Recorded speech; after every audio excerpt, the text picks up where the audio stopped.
The golden numbers 40 feet sparkled on the customized sculpture at the center of the grand ballroom, catching the shimmering light of the chandelier. For 4 decades my husband Robert and I had built a life of sacrifice, love, and unwavering commitment. We had poured our hearts, and our life savings, into raising our only daughter Chloe. So when the clock struck 7 p.m. on the night of our ruby wedding anniversary, and the grand doors opened to a room full of friends, business partners, and empty seats at the family very important person table, my chest tightened.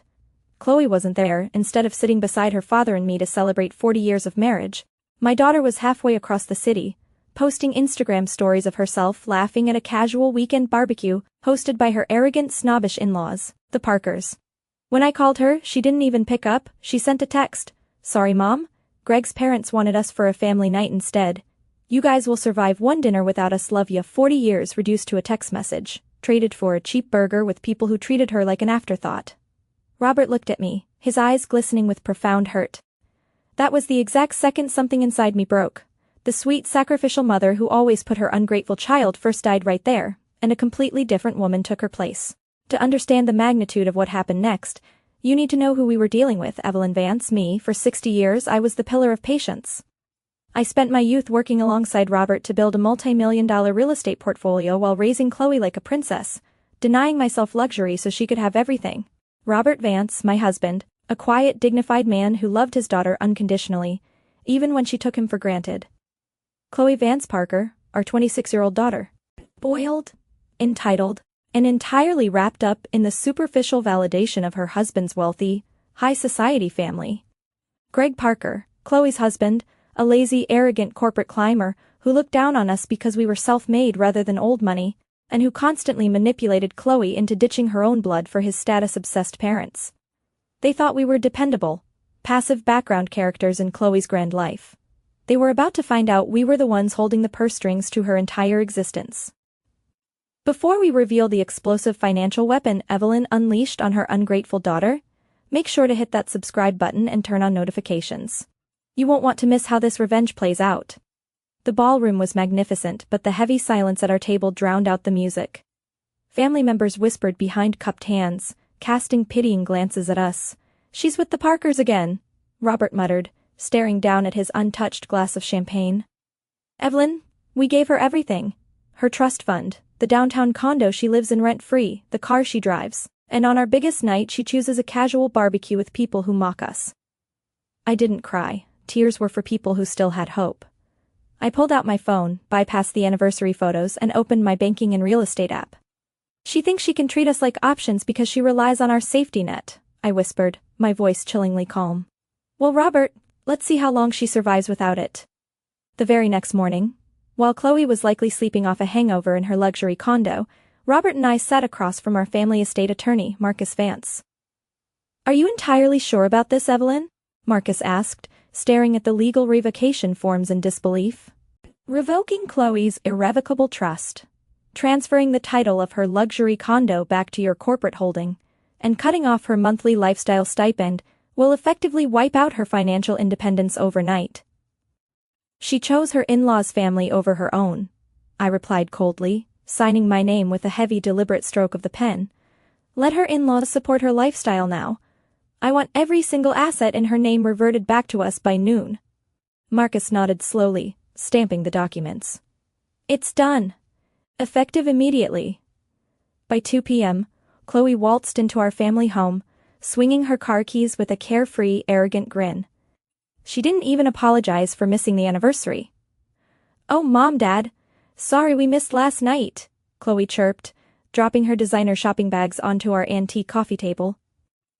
"Greg's parents were just so fun, and honestly, you guys already had 1 million people there. Anyway, I'm here because Greg's dad recommended this amazing boutique in the design district, and I need you to wire me another $5,000 for a little wardrobe upgrade. My allowance for this month is already gone." Robert and I sat in silence on the sofa, watching her with deadpan expressions. If you are hooked by this ultimate family betrayal, and want to see the exact moment Chloe realizes she has lost everything, drop a comment below with #TeamEvelyn. And let's dive into part 2. Chloe noticed our silence and frowned, crossing her arms. "Hello, did you guys hear me? $5,000. Wire it to my account now, please. I have a dinner with Greg's high society friends tonight, and I refuse to wear last season's dress. Your account doesn't exist anymore, Chloe, I said smoothly, sipping my tea. Chloe let out a sharp, incredulous laugh. Very funny, Mom. Stop playing games. I need to pay for these bags, too.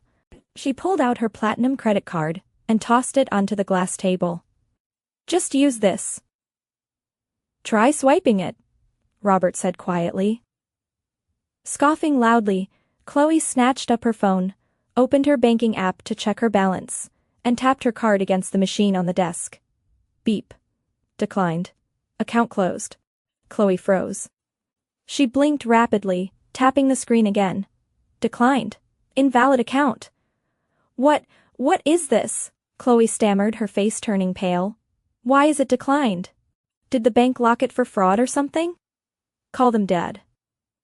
The bank didn't make a mistake, Chloe, I said, standing up slowly and walking over to tower above her. Your father and I closed the account. In fact, we closed all of them. You what? Chloe shrieked, her voice cracking with pure panic. You closed my accounts. How am I supposed to pay for my groceries, my gas, my life? Ask Greg's parents, I replied coldly.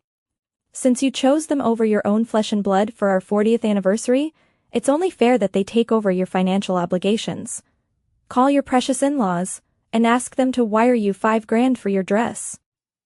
Chloe stared at us as if we had grown a second head. Are you out of your minds? Greg's parents aren't going to pay my bills. We have an arrangement. You guys fund my lifestyle, and I grace you with my presence whenever I feel like it. That arrangement expired last night, Robert said, his voice booming with authority. And there's more.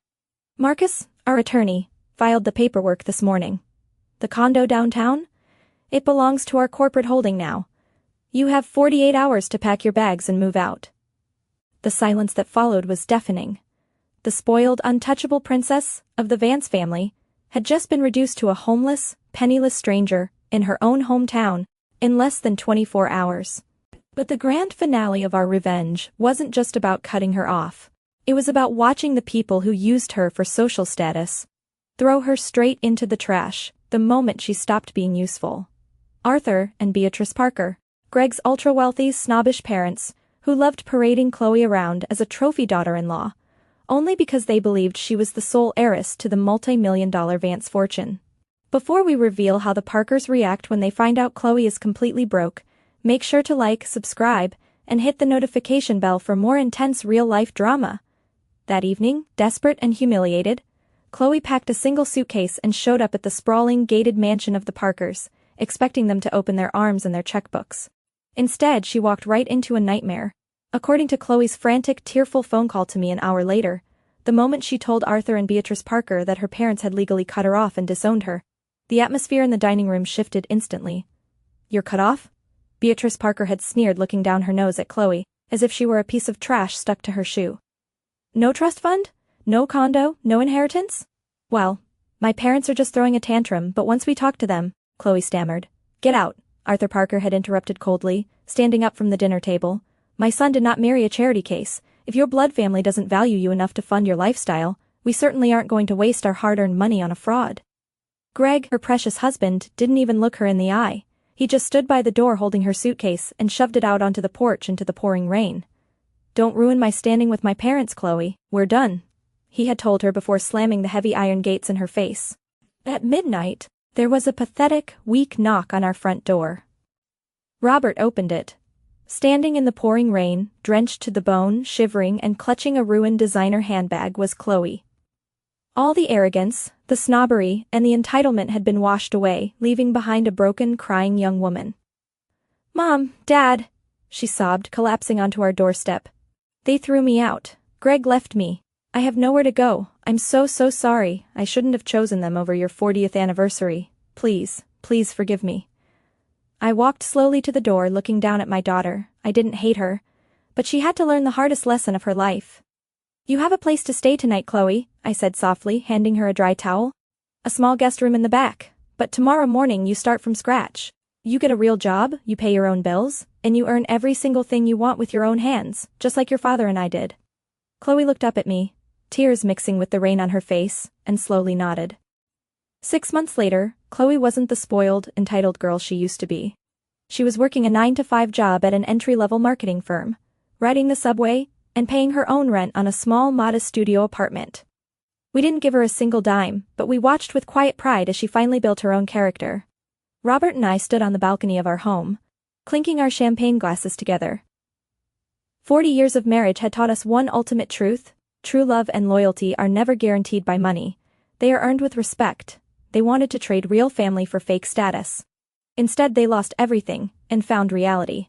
If you loved this epic story of family betrayal, instant karma, and ultimate justice, make sure to like, share, and subscribe for more gripping dramas. Drop your thoughts in the comments below. Did Evelyn do the right thing by cutting her daughter off completely? See you in the next story.